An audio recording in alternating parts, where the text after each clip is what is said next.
Hi everyone. So we will continue here talking about the reaction of ketones and aldehydes with amines.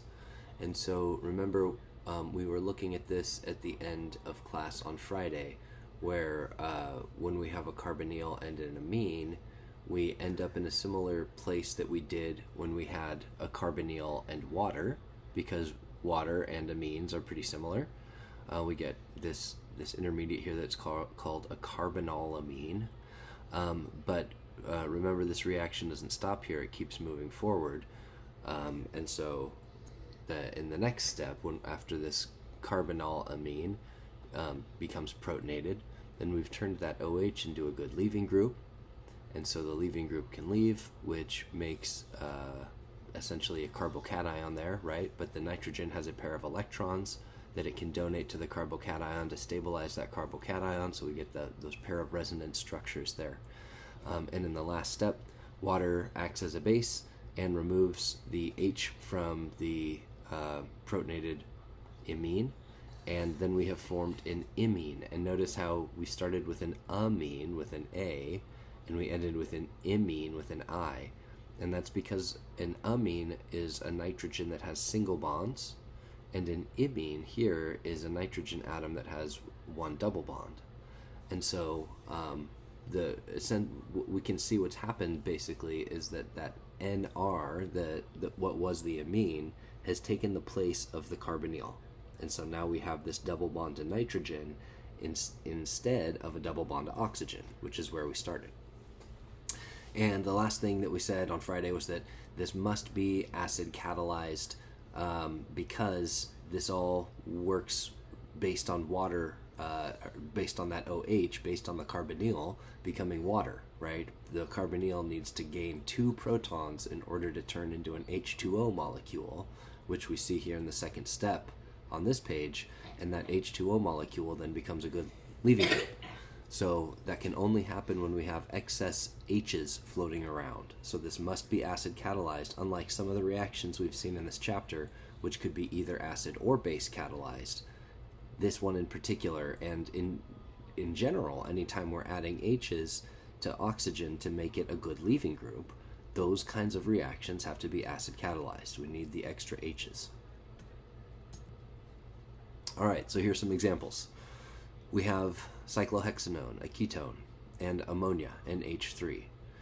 Notice how we make this imine, right? The nitrogen takes the place of the oxygen in the double bond. But what we also make on the other side is a molecule of water, H2O. And you can see that the O is green. That's because it's the oxygen that used to be in the ketone. And the H's are blue, and that's because they are the H's that were on the amine. So the amine donates the H's to H2O, and the ketone donates the oxygen to H2O. And we always make H2O, and these come together. This is called a condensation reaction. And so condensation reactions always bring 2 molecules together. They become condensed, and we always lose a molecule of water. So notice there in that first reaction we have 3 H's on N, but we're going to lose 2 of them, so in the product we have 1 H left over. In the next example, we only have 2 H's on N, so when it reacts with that ketone in the second step, or in that second example there, we lose both H's on the nitrogen and we lose the oxygen, and so the H2O molecule is formed from those atoms. And notice that in the product there, in the imine product, we don't have any hydrogen on the N anymore. There's no hydrogen remaining. And generally that's true. The only time that that's not true is when we start with ammonia, because ammonia has 3 H's instead of 2 H's. But any other time that we're looking at this imine formation, there will always be 2 H's on the nitrogen and some carbon-containing group. So we lose those 2 H's and the oxygen from the ketone, and we make water. In the third example, we lose the 2 H's on methylamine, the 2 H's on the nitrogen, should specify, and the oxygen from benzaldehyde to make a molecule of water, and then the nitrogen replaces the oxygen atom. So I keep pointing out here the two H's on nitrogen. That's going to be important because we're coming up to a kind of molecule here in a minute that's a similar reaction, and what makes it different is that the nitrogen has a different number of hydrogen atoms. So notice how in this one we're always making a molecule of water, and the two hydrogen atoms come from the nitrogen. The nitrogen always loses two. All right, let's practice. So, give the structures of the carbonyl compound and the amine used to form the following imine. So this imine was generated from the reaction of a carbonyl compound and an amine, and I'm asking you for the structure of that carbonyl compound and the structure of that amine. So remember what we were just talking about. What's the difference between this imine product where we are now and where we started? Well, one difference, remember, is that the nitrogen where we started, the nitrogen had two H's on it, right? And when we started, that double bond had an oxygen at the top of it, because the double bond was a carbonyl with an oxygen on it, and the nitrogen was an amine, and it had those two extra H's, and that's where we get that molecule of water, H2O. So if we just kind of pull this one back and move that N backwards a little bit, put some H's on the N, and put an O back where the double bond was, then we can see the H2O that we lost in order to form that imine. So these were the two compounds that came together to make that particular amine, cyclohexanone and methylamine. All right, here's another one. So this one's tricky. Again, the strategy that we're going to use here is the same though, which is we know that at the top of that double bond where the N is right now, there used to be an O. So we're going to kind of separate that bond a little bit, move the N away, and put an O there. And so we know that we had an O at where the N is now. And then attached to that N, we had two H's. So we're just going to kind of pull that bond, that double bond apart there, put an O at the top, and then put two H's back on the nitrogen. See how we did that? So then that used to be a ketone on the right side, and the amine. And what's weird about this one is that notice that when we pull that double bond apart, the nitrogen is still connected to the rest of the molecule. So the nitrogen was connected to the molecule with two different bonds, and we only broke one bond. And so this was an intramolecular reaction, which means that half of the molecule reacted with the other half of the molecule. There weren't two reagents here, there was only one reagent. It reacted with itself. And so the strategy is the same though. We just we put an O at the top of the double bond where the N is now, and then we give the N two H's. And so that's essentially how we're going to determine, when we look at an amine, how to form it, which ketone or aldehyde, and which amine it came from. Okay, so here's a bit of a complication. When we treat with one kind of amine, we get an imine with an I, carbon to nitrogen double bond. When we treat with another kind of amine, we get an enamine with a carbon-nitrogen single bond. And there's also a carbon-carbon double bond. The alkene is an important component of this functional group too. So the only difference here, both of these compounds, both of these nitrogen-containing functional groups started out as carbonyls. We know that amines do because we were just looking at that. Amines started off as ketones or aldehydes. Enamines also started off as ketones or aldehydes. It's harder to see that when we look at the enamine structure, but we'll see how that's true here in a minute. The other thing I want you to notice about the difference between these two functional groups is that in the imine, not only is there a carbon-nitrogen double bond, but nitrogen only has one bond to R. There's only one NR. On the enamine, there's two NRs. That's really important for how these are going to form.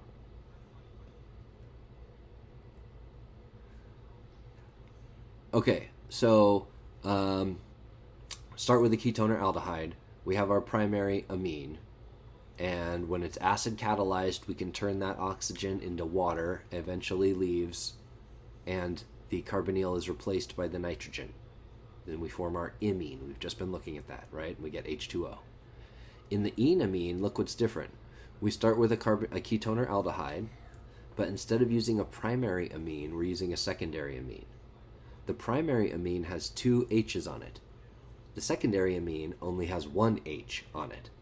The primary amine has to lose 2 H's in order to make H2O and to make that double bond. Both of those H's are replaced with a double bond to carbon. So we lose 2 bonds to nitrogen in the form of 2 H's, and we form 2 bonds to nitrogen in the form of a double bond to carbon.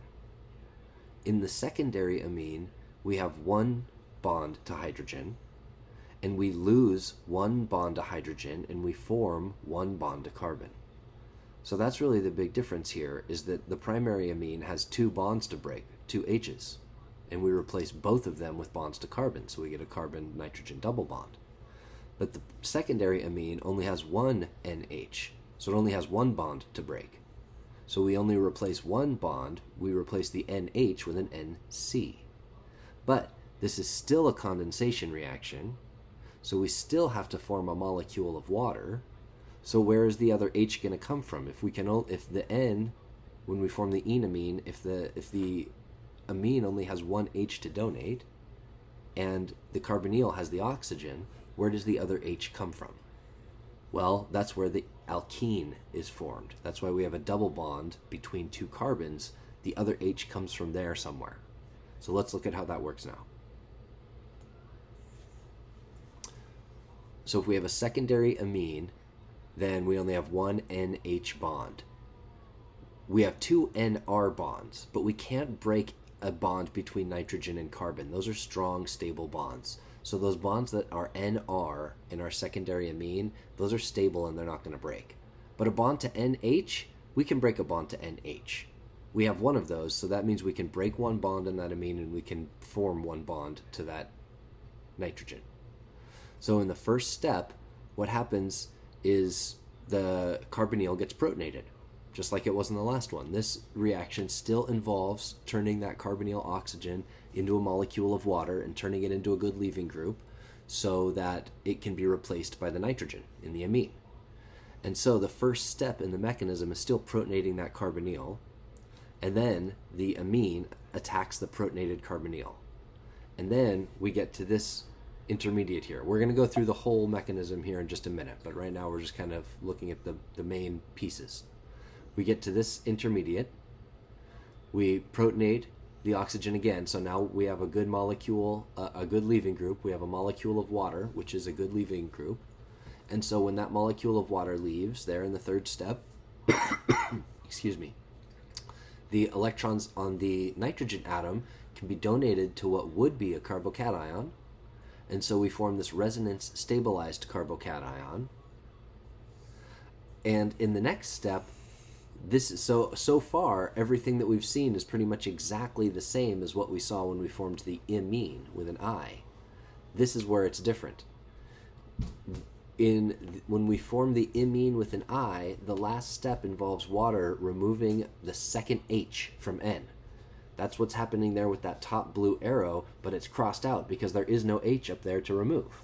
We can't remove that H from N because those are NR bonds, and NR bonds are stable. The nitrogen-carbon bond is not going to break. Carbon's not a leaving group in this case. So instead, we still have this carbocation, this resonance-stabilized intermediate that's a carbocation that needs to be stabilized, and the way that we stabilize it is by losing an H and donating electrons to that carbon. We can't lose an H from the nitrogen because it doesn't have any more to lose, so we lose an H from the carbon next door, the alpha carbon. And we lose that H, it donates electrons to the carbocation, which forms an alkene. So we've seen this kind of mechanistic step before. This is just the second half of an E1 mechanism. Remember, in an E1 mechanism, the first step is that the leaving group leaves, and it forms a carbocation. And in the second step, we lose a hydrogen from the neighboring carbon, and that's going to donate the electrons to the carbocation and form an alkene and stabilize that carbocation. So this just looks like the second half of an E1 mechanism, basically, this last step. Notice how the outcome is still the same.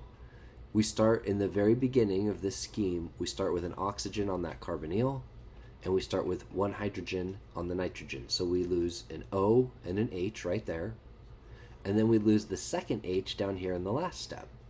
We lose that second H that's on a carbon this time, but that still gives us H2O that we lost. So we're still losing a molecule of water from this from our enamine as it's generated. The H just has to come from somewhere else.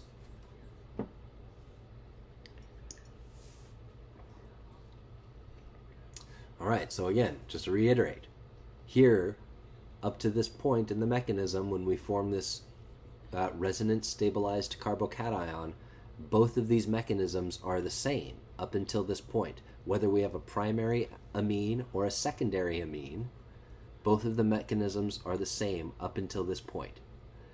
At this point, if there is a hydrogen on the nitrogen that can be lost, as in the amine up at the top, then we lose that hydrogen, and we form an imine, and the nitrogen has a double bond to carbon. In the bottom, we don't have that H anymore because we started with a secondary amine, so we can't lose a hydrogen from nitrogen. So instead, we lose a hydrogen from the carbon next door. So notice that in the mechanism, the resonance structure that reacts in imine formation is the resonance structure where nitrogen has a double bond. And that's going to give us that imine at the end. But in the enamine formation, the resonance structure that reacts is the carbocation. And if we react the carbocation, we can see how we are losing that H and donating the electrons to the carbon. Now, of course, we could draw the mechanism from either of those resonance structures, but that's another way that you can see the difference here, is that if we draw the mechanism from that carbocation resonance structure, it's easy to see how this is just the second step of an E1 mechanism.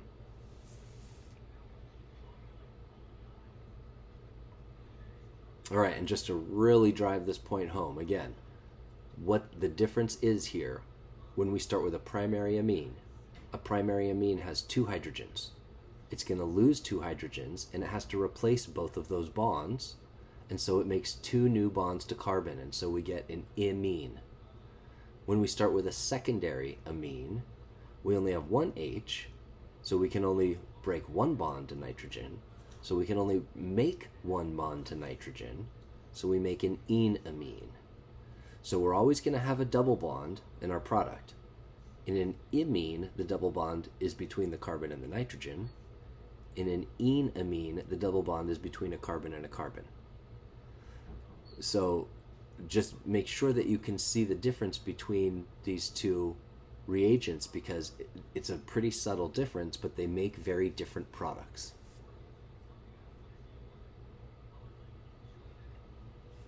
Okay, and again, primary amine makes an imine, secondary amine makes an enamine.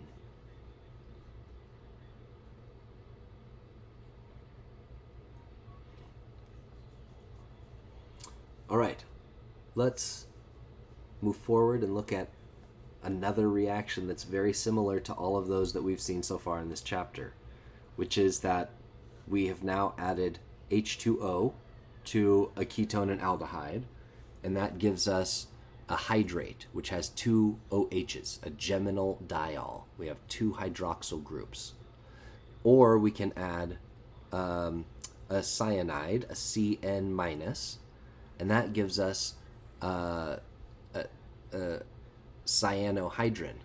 Sorry, I couldn't remember the name of it. A cyanohydrin, where we have one hydroxyl group, an OH, and one CN, one nitrile. And so the similarity between those two mechanisms is that we end up with a tetrahedral intermediate in both cases. In the case of the hydrate, a tetrahedral intermediate with two hydroxyl groups, OH-OH, and in the case of a cyanohydrin, a tetrahedral intermediate with one OH and one CN. We just saw when we react with an amine, we get one OH and one NH2. or an R, depending on how many R groups there are on the amine. But however, the difference is in the mechanism we just looked at, we don't stop there. Remember, we make that carbonyl amine, which has an OH group and an amine stuck to the carbon, a tetrahedral intermediate that looks awfully similar to what we're looking at here with a nitrogen instead. However, the reaction moves forward from there all the way to leave us with an imine or an enamine. So when we react with nitrogen, it's a little bit different because the reaction doesn't stop at this tetrahedral intermediate. But now we're going to go back again and look at another variety where we do stop at the tetrahedral intermediate again. This is called an acetal. And so if we react an aldehyde or a ketone with water, then we make a hydrate, and we have two OHs. If we react a ketone or an aldehyde with an alcohol, then we end up with an acetal, and we get two ORs, depending on the alcohol that we start with, the R group on the alcohol that we start with. Now, acetal generally comes from an aldehyde, and ketal generally comes from a ketone. And so those terms, generally we call an acetal both varieties. We'll say this is an acetal, whether it's from an aldehyde or a ketone. We call it an acetal. But there is also the term ketal to refer specifically to the ketone variety of an acetal, although ketal is not as often used. So the point that I'm making here is that all the reactions that we've seen so far give us this tetrahedral intermediate. So in that sense, they're all very similar. The only exception that we've seen is with nitrogen, where it keeps moving beyond this point. And so you can imagine then, if we look at the mechanism of this reaction, it's going to look very similar to all of the mechanisms that we've seen so far. So here is an example, a specific example. We start with methanol, where our R group is a CH3. It's just a methyl. On that R group, we're gonna end up with that tetrahedral intermediate, where we get two ORs, and so the R in this case just happens to be CH3 because we're starting with methanol.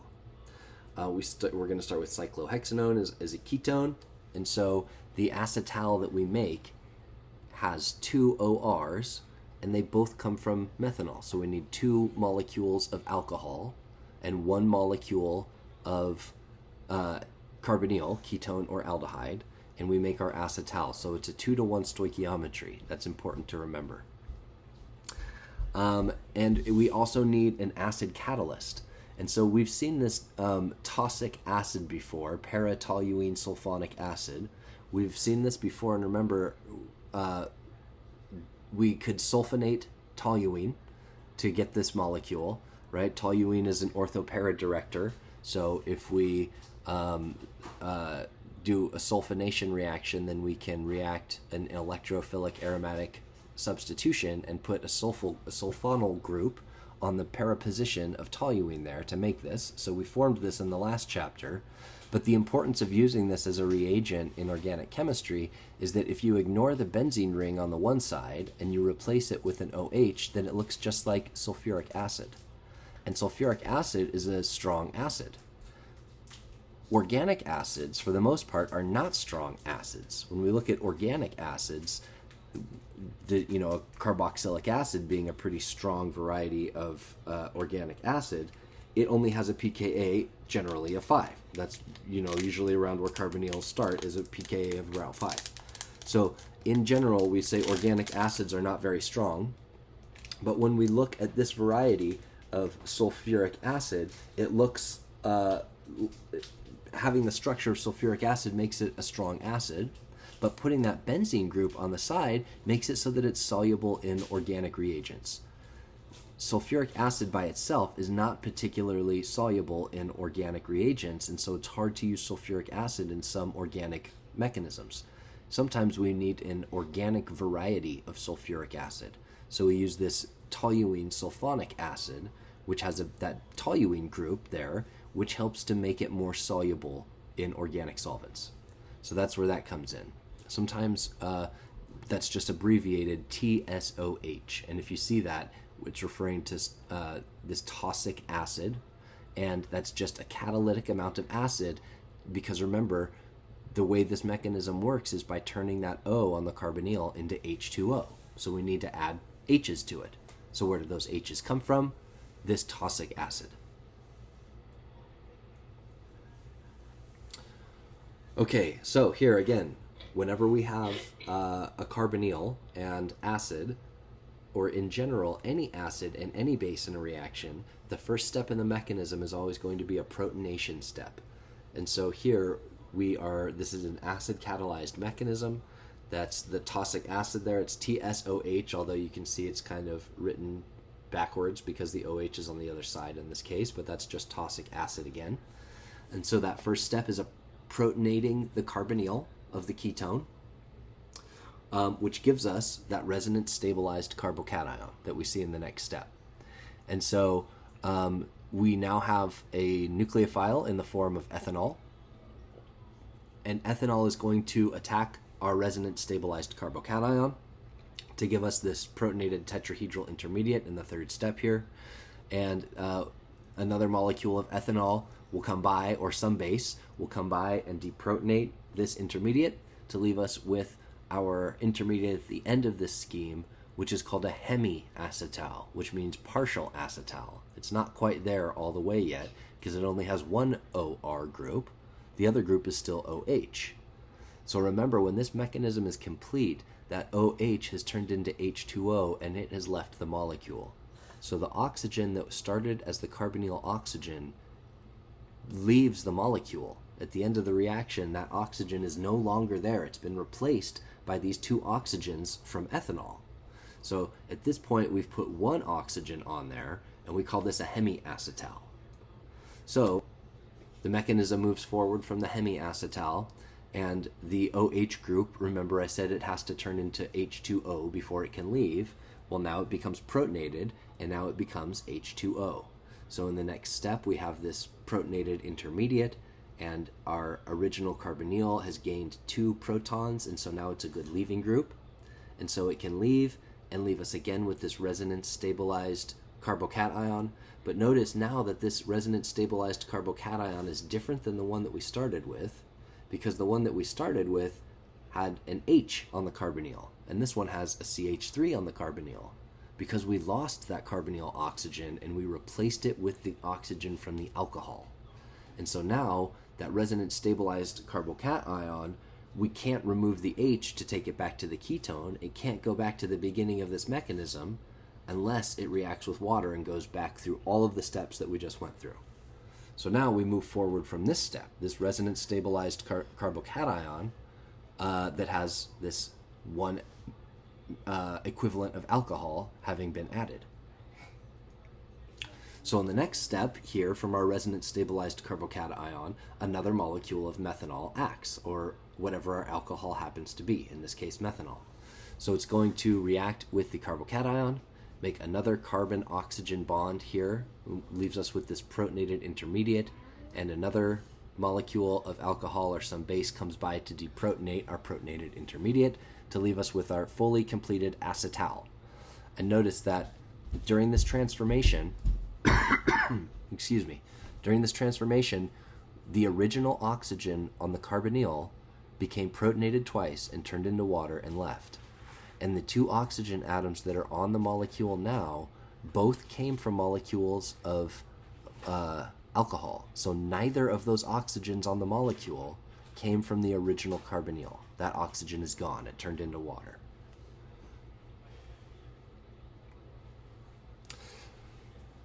So we looked at this before when we were looking at the difference between these acid and base catalyzed mechanisms, and we saw that, remember, some of them can move forwards and backwards, and we can do an acid catalyzed version or a base catalyzed version of that mechanism. Hydration is an example. So we can do hydration as acid catalyzed or base catalyzed versions, but we cannot do acetal formation as acid catalyzed and base catalyzed varieties. This has to be an acid catalyzed mechanism. And so we can see why at this point here. If we have a base catalyzed mechanism, and so we don't have any H's, then the first step in the mechanism is not protonating the carbonyl. the first step in the mechanism is our deprotonated alkoxide attacking the carbonyl. So then we form this tetrahedral intermediate here, which can become protonated by another molecule of alcohol. So then we have our hemiacetal, but in this case, the hemiacetal has a poor leaving group in OH. OH is not a good leaving group. It's not displaced easily by OR minus, and so this mechanism does not work particularly well. So the reason that we usually do this mechanism in acid is because we turn that OH, that poor leaving group, we add one more H, and we turn it into water, and then it's a good leaving group, and then it's easy for the mechanism to move forward. So in base, the poor leaving ability of OH makes it so that this mechanism is not as effective as a base catalyzed mechanism. It has to be acid catalyzed. So as we've seen before, when we form these tetrahedral intermediates, as was the case with hydrates, they're often not particularly stable, or at least they're not stable relative to the carbonyl that they started from. The carbonyl is generally more stable. And so with a lot of these acetals, they are also not stable. Remember, the argument that we were making before when we were looking at hydrates was one about steric hindrance. And so with hydrates, we have two OH groups. With acetals, we have two OR groups. So we can imagine there's even more steric hindrance in an acetal than there is in a hydrate. And so these acetals are generally not particularly stable. And they usually, in an equilibrium with their carbonyl, they're usually going to be favored by the carbonyl and will only have a small concentration of acetal or hemiacetal at any moment in the equilibrium. Most of the compound is going to be as the carbonyl because it's more stable that way. However, there is an example in the form of cyclic acetals. So acetals in general, not particularly stable, but a cyclic acetal is stable, and we can actually stabilize these, and they can be useful in organic synthesis. So look at what we formed here on the right side, the product. It says benzaldehyde ethylene acetal. So notice we have the benzene ring, yes, the 6-membered ring, but we also have that 5-membered ring that we just formed. It has a carbon, 2 oxygens, and 2 other carbons on the top. So that's a 5-membered ring there, right? Like a pentagon. It looks kind of weird because it has 2 oxygen atoms in it, but this is just an acetal, right? We've taken that oxygen from the carbonyl, and it's been removed as a molecule of water, and we see water over on the other side. And we replaced it with 2 oxygen atoms from alcohol. But here, the oxygen atoms, instead of coming from 2 different molecules of alcohol, they came from the same molecule, because this is a diol. This ethylene glycol has 2 OH groups on the same molecule. So both of the oxygen atoms can come from the same molecule, and we form this cyclic intermediate, this cyclic acetal. And so the 2 H's from the H2O molecule that we make, they come from the alcohol groups on the glycol, and the oxygen comes from the carbonyl.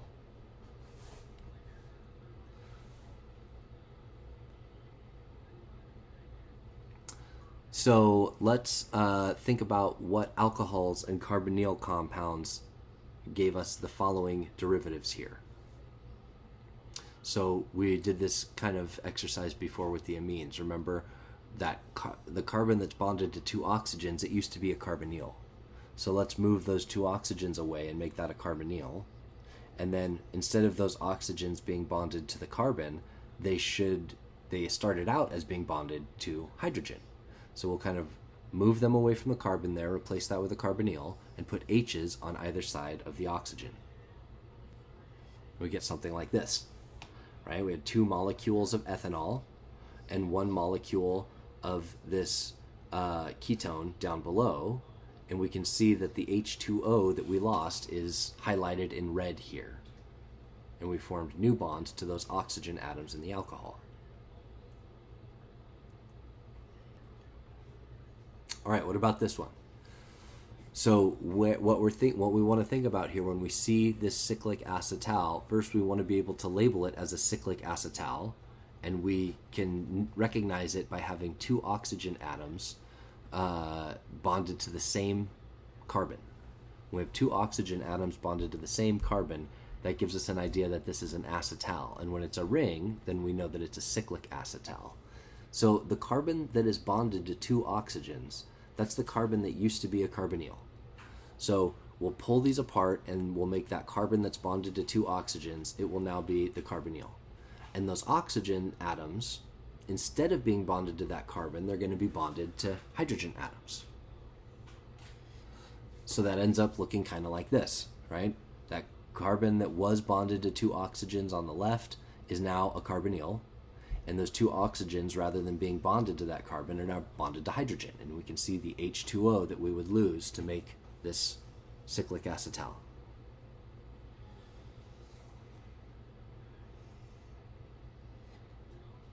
All right, let's try one more here.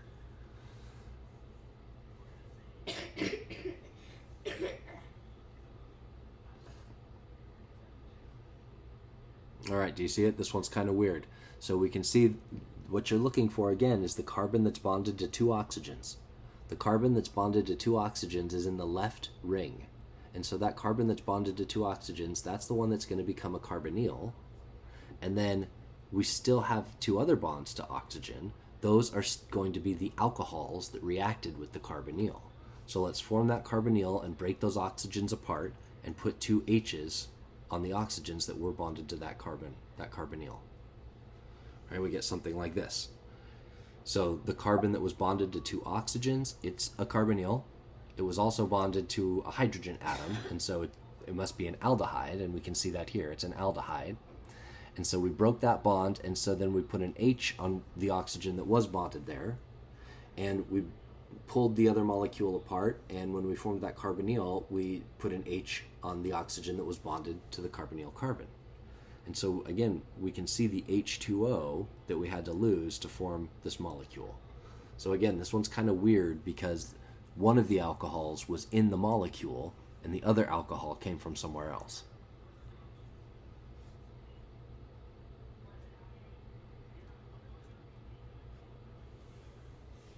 Okay, so what are cyclic acetals good for?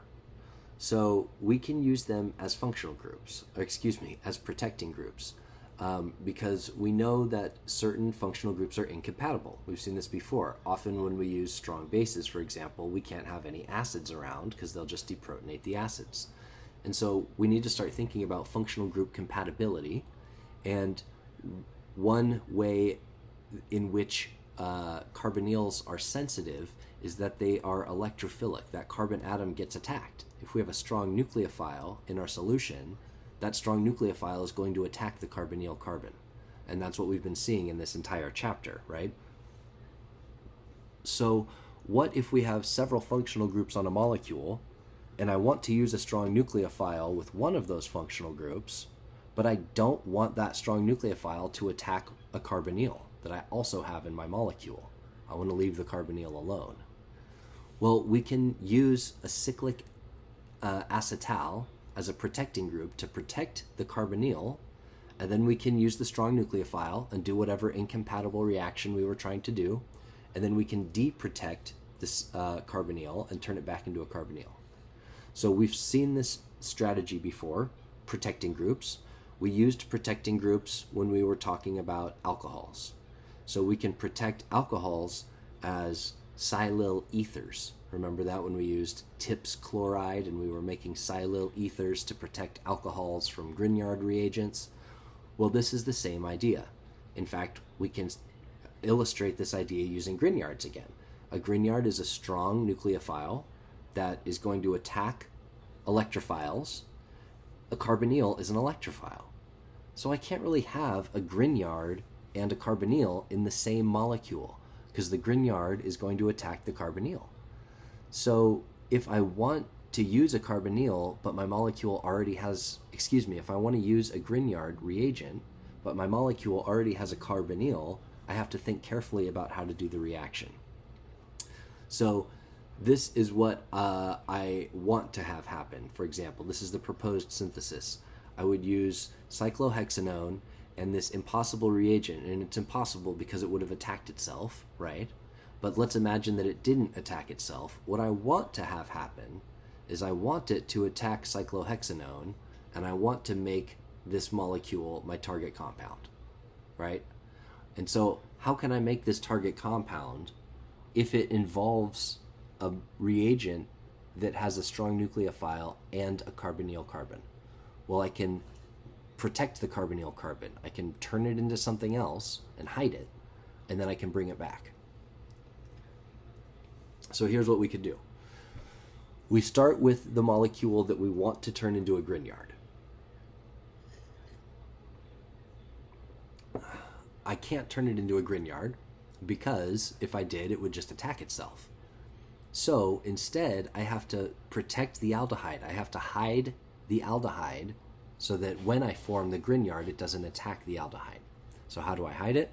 I use ethylene glycol, and I form a cyclic acetal, like we showed in the previous slide. That reacts with the aldehyde. It's no longer a carbonyl, which means that that carbon is no longer electrophilic. In a cyclic acetal, the carbon is an ether, and so it's fairly stable, which means it's not going to react with a Grignard. A cyclic acetal will not react with a Grignard. So now that I've hidden the aldehyde, now I can add magnesium and ether, form my Grignard. The Grignard won't attack itself because the carbonyl is no longer there. Now I can use that Grignard with my ketone, add it to make the bond that I was trying to make before between my Grignard and my ketone. I'm left with this intermediate that is still not my product because now it has this cyclic acetal there, but I wanted an aldehyde there. Well, it's actually easy to remove the cyclic acetal. I just have to add heat and acid, and I can remove that cyclic acetal and return the aldehyde. So then I can do what seemed like an impossible reaction. I can do a reaction with two incompatible functional groups by hiding one of them.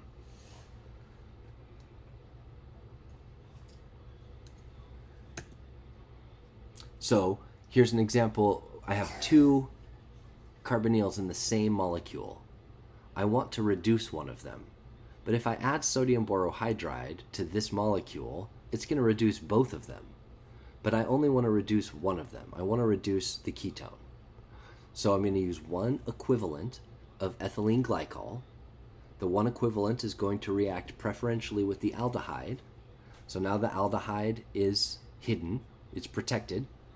Then I can use sodium borohydride, and there's only one carbonyl, which is the ketone, so it's going to reduce the ketone. And then I can add acid and water and heat and remove the cyclic acetal and return it to an aldehyde. So from where I started, it looks like I added sodium borohydride and I only reduced the ketone and I didn't touch the aldehyde. The aldehyde is still safe. So we only did that by protecting the aldehyde. So now the question is, why did it protect the aldehyde first instead of the ketone? If I only have one equivalent of ethylene glycol, how do I know that it's going to protect the aldehyde and not the ketone? Well, remember that aldehydes are more electrophilic than ketones.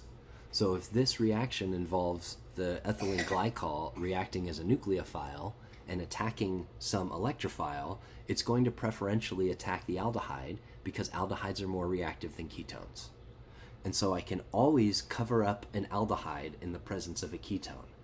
Now it's harder to cover up a ketone in the presence of an aldehyde because aldehydes are more reactive. It's always going to go to the aldehyde first. So we would have to use some other strategy if we wanted to hide the ketone, but it's easier to hide the aldehyde as we showed here.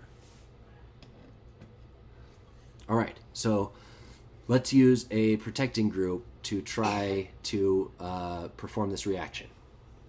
So what we're trying to do is use a nucleophile to attack that ketone and add a methyl group, right? The problem is if I use a nucleophile that's going to attack the ketone, it's also going to attack the aldehyde that's down below. That CHO is an aldehyde. And in fact, not only would it attack the aldehyde also, it would attack the aldehyde first, because like we just said, aldehydes are more reactive than ketones. And so how can I make the methyl nucleophile attack the ketone and not attack the aldehyde? Well, we have to use a protecting group. So here's the strategy. We would start with our ketone and aldehyde. I would protect the aldehyde as a cyclic acetal. We can see there in the next step. And then in the second reaction, I would, I did the wrong reaction in my answer. I did another borohydride reduction. So we're supposed to add CH3, but I added H. So we would add CH3 and it would attack the ketone, right, as a nucleophile. And then in the last step, I would deprotect the aldehyde. So this is good, because what I was going to have you do anyway was fill in the reagents that I would need to do this reaction. So instead of doing the hydride reduction that I accidentally indicated in step 2, add a methyl nucleophile. So I want you to think about what you would put in these blanks. Fill in the blanks here for these reaction arrows so that we can make the product that we're trying to make without reacting the aldehyde. All right, that's it for today. We're just about finished with this chapter. We've got one more thing to talk about, and then we will finish up chapter 18 on Wednesday, and we will start chapter 20 on Wednesday as well. Please email me with any questions. Thank you.